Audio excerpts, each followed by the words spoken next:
দুনিয়াটা এমনিতেই ক্ষণস্থায়ী, এখানের কিছুই স্থায়ী নয়।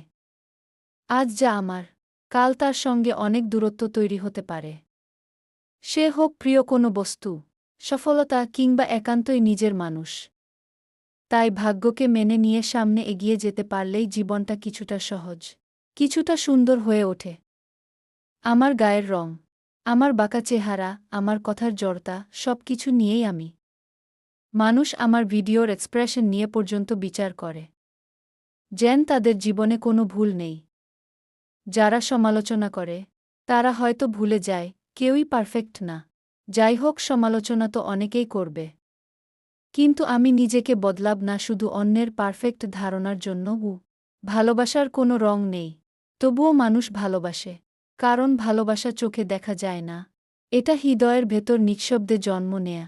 রং নেই তার, তবু সে রাঙিয়ে দেয় জীবন। শব্দ নেই তার, তবু সে কাঁপিয়ে দেয় মন। কোনো স্পর্শ ছাড়াই ছুঁয়ে যায় আত্মা। অদৃশ্য হয়েও হয়ে ওঠে সবচেয়ে দৃশ্যমান অনুভূতি।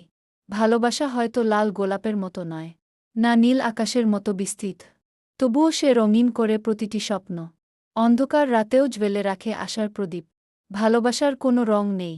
আমার জীবনে যদি একটা কলঙ্ক না থাকতো, তাহলে আমারও অনেক কিছু বলার থাকতো। কলঙ্কের বোঝাটা এত ভারী যে তোমাকে অধিকার দেখিয়ে কিছু বলতে ও পারি না যে আমাকে তোমার ভালোবাসতেই হবে, আমাকে তুমি অবহেলা করতে পারো না। আমিও রাগ দেখাতে পারতাম, কিন্তু আমার সেই অধিকারটা নেই।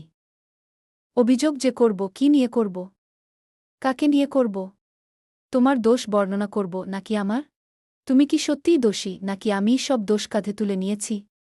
তোমার দোষে আমি দোষী, নাকি আমার দোষেই আমি দোষী? এই উত্তর খুঁজতে খুঁজতেই হয়তো জীবন কেটে যাবে।